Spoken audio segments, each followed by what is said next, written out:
Very much. Mr. Chairman, actually they were slated for later and not exactly. The first on the list that we sent out was Bank of Ghana. So that is why we respectfully apologize that we were waiting for feed from GTV. And so, Minister, honestly, I thought you just let it slide. That, Chairman, I'll let it slide. We were asked to be here at 9 a.m. Yes, but so BOG was slated for the first submission. So respectfully, I apologize. So maybe I think our scheduling we should should let that it into slide. consideration. Yeah. Thank you. There are times you come in and we step down others and allow you to. So if today you've been here a bit, we understand, but I think we are all doing it in the interest of our nation. So thank you very much.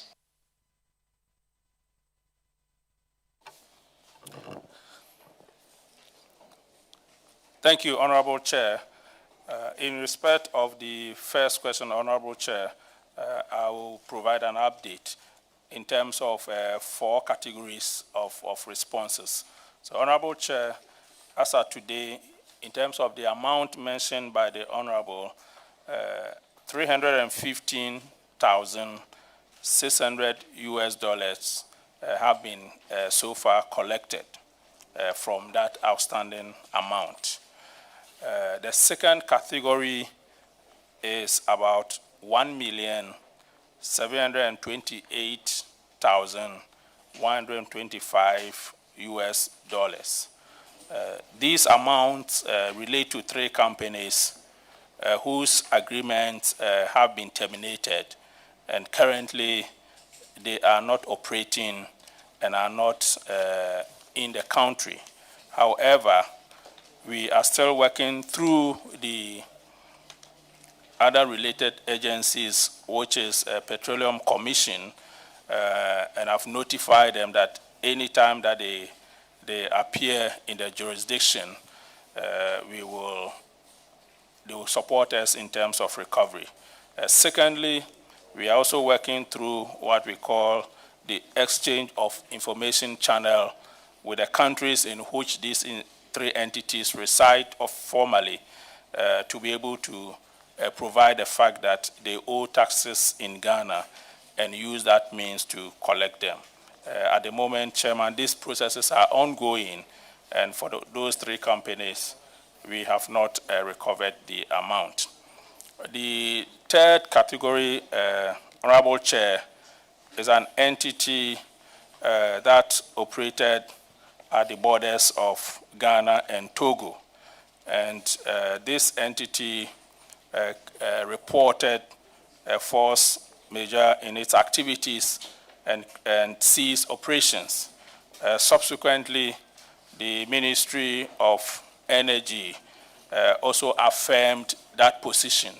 And the discussions are ongoing to look at a means to waive the amount for them since that period that we raised the collection on them, the entity was not in operation. And the amount involved is 537,795 US dollars. Honorable Chair, the last category relates to 2 entities whose amounts due from them total 360,240 US dollars. These entities were partly dormant at some point, but they have come in terms of commenced activities, and we have commenced engagement with them to recover these old debts that are due from them. Honorable Chair, this is the update on this matter. Can you please mention the entities one by one and how much they owe? Thank you, Honorable Chair. In respect of the 2 entities, that's the last category I mentioned, Honorable Chair. Their names are Media Development Limited.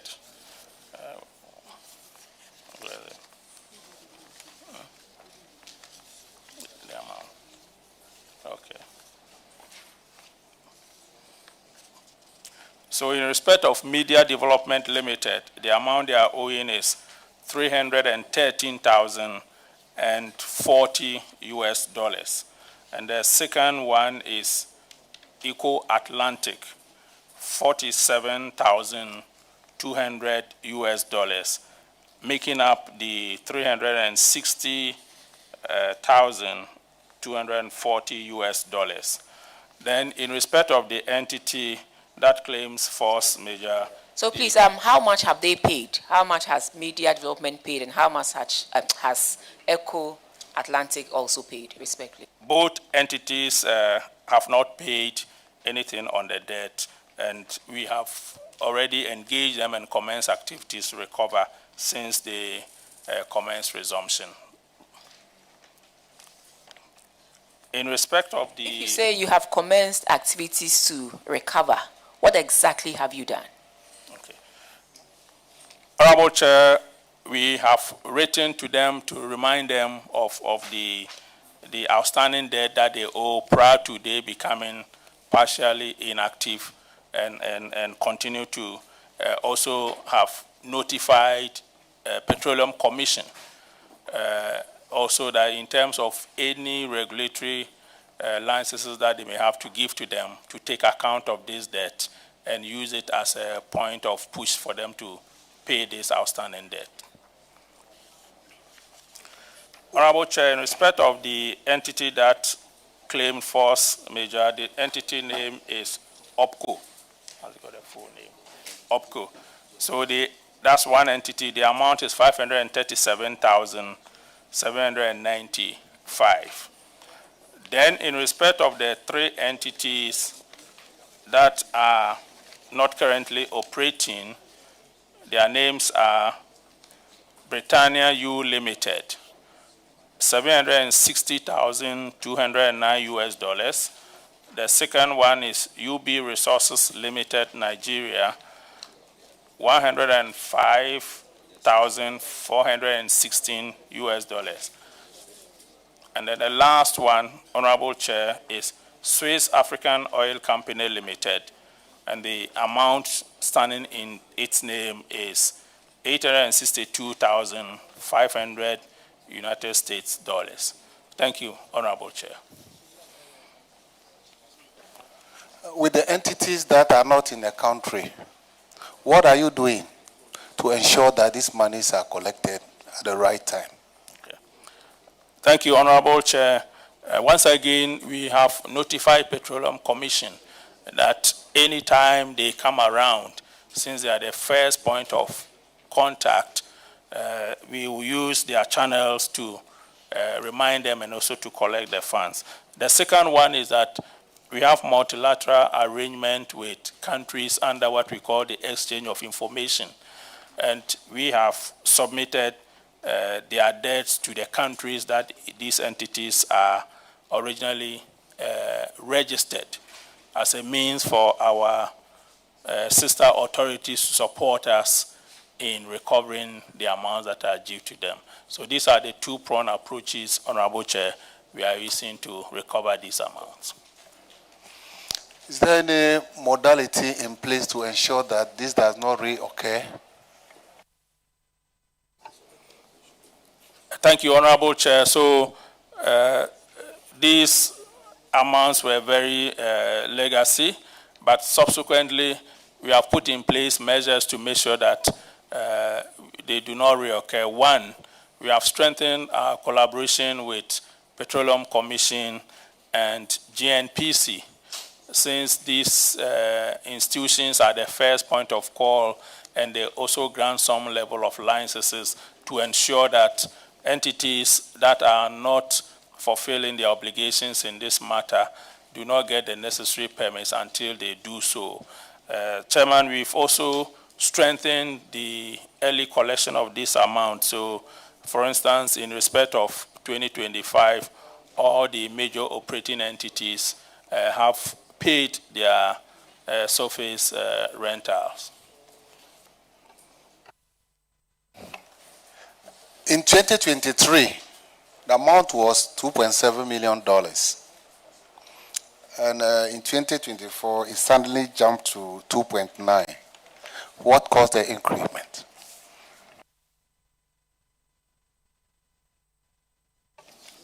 Honorable Chair, the increase is largely driven by the 4 entities, 3 of them which have ceased operations. We've still not taken them off. So their bills are included in the 2024 one. And then we also have 2 entities that also had their bills coming in, but in 2025, those 2 entities have settled those bills. So that is the reason for the increase in 24. And Mr. Chairman, to add quickly to this, you see, the arrangement is that as long as you don't pay by the day, 5% interest accumulates. So as long as they stand and they are not resolved, by the year, the amount will increase. So that is why you see that the figure in 2024 is more than the figure in 2023. Thank you. And if that is the case, how are you treating those 3 companies differently? DS was the same from 2023 to 2024. Why are you treating them differently? Madam Chair, there are some decisions that will have to be taken, particularly with OPCO. If you look at it critically, government initially took a decision that we will not accept their force majeure.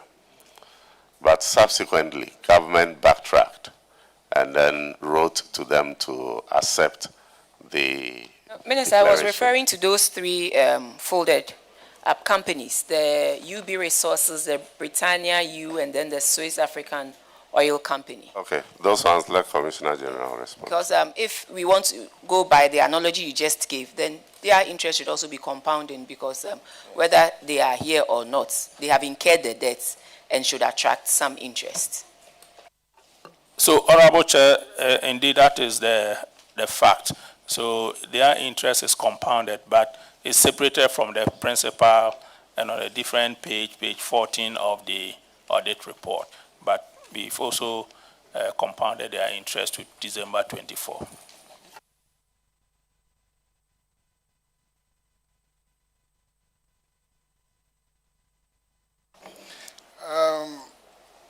The Auditor-General recommended that Petroleum Commission and GRA should impose penalties on defaulting companies in accordance with Section 3 of the Petroleum Revenue Management Act. Has that been done? Honorable Chair, yes, that has been done. So, Auditor General, can you confirm payments? Yes, Honorable Chair, we can confirm the recovery of 315,600.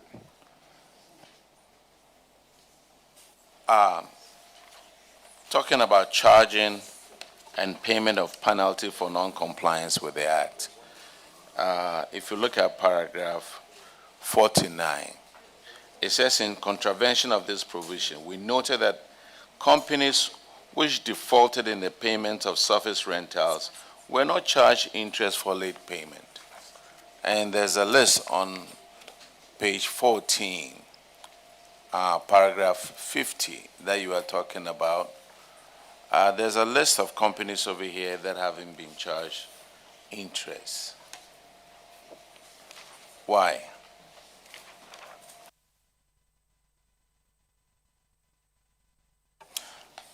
Honorable Chair, the list that we have on pages 14 and 15, we have imposed the penalties as we report to you today. We have written to the entities and we have imposed the penalties. But the Auditor General says, had this list over here that details of they are expected to be paid by the entities who did not make payment into the Petroleum Holding Fund on or before the due date of 2024. And the list that must companies that haven't paid penalties or interest? Thank you, Honorable Chair. So this position was the estimate of the auditors at the time of the audit. But subsequent to that, we have gone ahead in implementation of this recommendation and have imposed the penalties on the entities.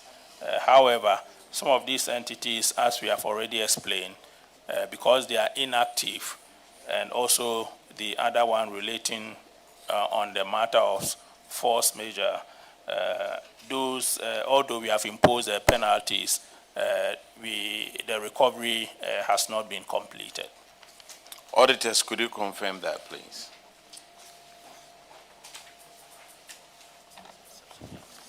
Honorable Chair, yes, that information has been given to us, but we can confirm that in our subsequent audit.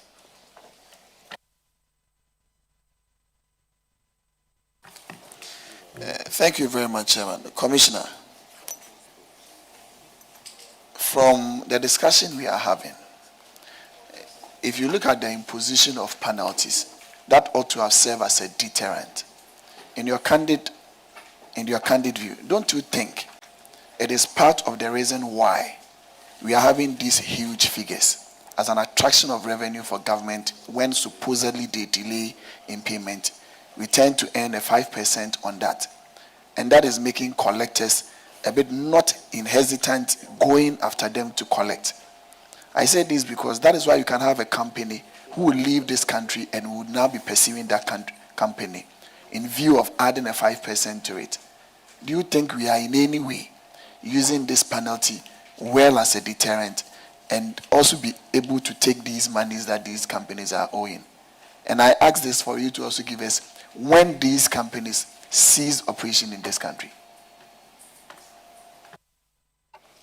Thank you very much. Honorable Chair, we are using a number of measures in terms of recovery of the surface rental, and following the fact that there are legacy issues, we have strengthened these processes, and that's why we've reported that in terms of 2025, the situation we have today is much improved than the legacy issues we are dealing with. Having said, I also add that the penalty interest is 5% per day. So if you look at most of these surface rentals, you have a situation where an entity owes about 75,000 USD, and within 1 year, if it is not paid, the interest is almost 5 million. Because of the 5% per day. It's not 5% annual, it's 5% per day. So times 360 is about 1,800%. So that in itself also creates a huge liability on this. But having said that, most of the active operators, we have put measures to ensure that they are paying by the due date. And most of these interests actually relates to the entities that have had challenges with operations, and they have, in some, if I may put it that way, cease operations in that manner. In terms of the period that they cease operations, Honorable Chair, with your permission, I will ask Petroleum Commission to give an update on that.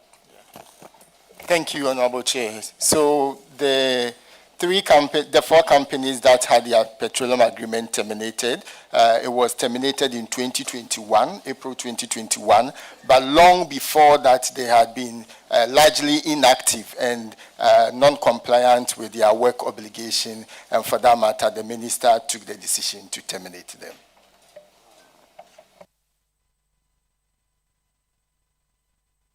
Okay, now let's move to the next question. Timely performance of tax audits by GRA. And Honorable Davis Opoku-Ansah will ask those questions. Thank you very much. I want to refer you to page 16 and paragraph 55. And this has to do with some uncertainty in the actual tax liabilities. The auditors indicate that some companies initially pay taxes based on quarterly self-assessments, but later there are some adjustments that are done through annual returns. And as a result, the final tax liability due government sometimes remains unknown or unsettled until audits are completed. If you were to look at, there are some companies, for instance, Talo, in the 2020 audit report, Cosmos Energy is cited here, Petro SA Limited is cited here. The auditors are urging you to review and potentially shorten the waiting period for the tax audit, which currently spans between 3 to 4 years. And they are aiming for a maximum duration of 2 years. Are you able to tell this committee what you have done with respect to this observation? Thank you, Honorable Chair. So in respect of the audit, at the moment, for all the major operating entities, we have conducted the audit to 31st December 2024. So we have taken measures to make sure that we are increasing the efficiency of the timing of the audit. However, the petroleum industry has a number of complexities and also evolving matters insofar as taxation is concerned. And sometimes when we raise some of the issues, they are challenged by the entities. And fairly, with the taxpayer having the right to a fair challenge, we then have to go through the whole length of the process with them. In respect of the 3 entities that are mentioned, the audits have been conducted, but there are various issues that the entities have raised at various arbitration level, and the matters are ongoing. And until the arbitration processes are closed, we are not able to also formally close the audit. But the actual operational audit has been done, and we have raised the issues, and we believe that when the arbitration matters are closed, those audits will formally be closed. So are you suggesting that with respect to the 6 companies, you have completed the audit as at 31st December 2024? Is that the suggestion? Honorable Chair, they are ongoing. So we've commenced all the 6 audits and they are ongoing. But specifically for the 3 entities, if you go back to the earlier years, the reason why the earlier years have not been closed is because of the matters that are pending between us, between GRA and those taxpayers at various arbitration centers. But I just want to find out from you, is there any estimated tax exposure to government from this delayed completion of these audits? So, because the audit have commenced, we have raised assessment on these entities. So we are aware in terms of areas that we believe these entities should pay taxes. But the entities have also challenged the basis of raising those assessments.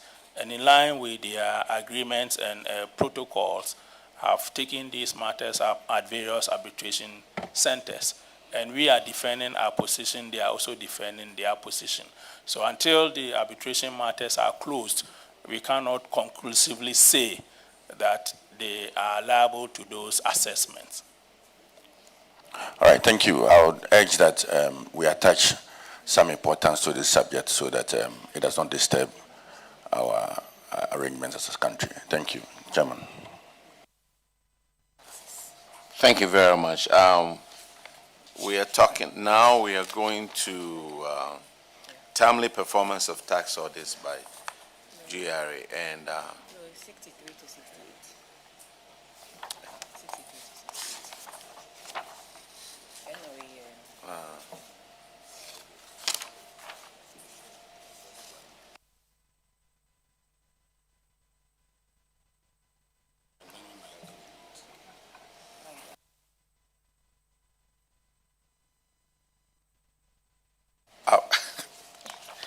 Okay, now the next one is response and action plan by stakeholders. And Honorable Abena Osei will take care of that one. Thank you very much, Chairperson. Minister, this goes to you. It has to do with the Investment Advisory Committee that you were advised by the Audit Service to reconstitute. The last time, we are told the last time a meeting was held between the fund managers and the Investment Advisory Committee as stipulated in Section 29 of the Petroleum Revenue Management Act was in 2021.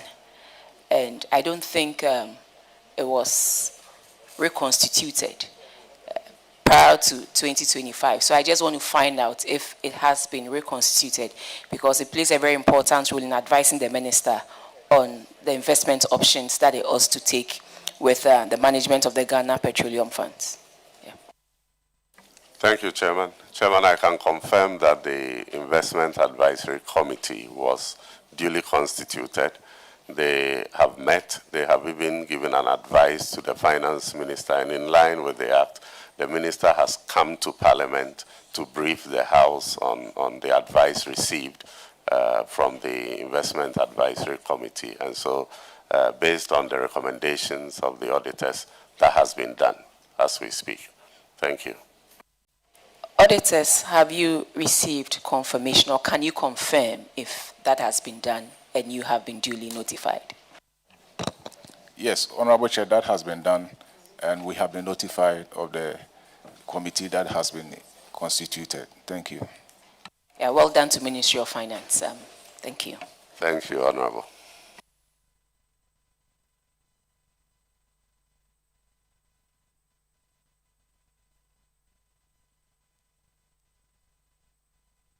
All right, you are discharged, please. Thank you, Honorable Chair. Now let's call our Bank of Ghana. Did you say your Bank of Ghana? No, You said our Bank of Ghana. our Bank of Ghana. It is our bank. But Minister. Minister, you are not going. No. You are staying with the governor. Ah, you are not. Okay.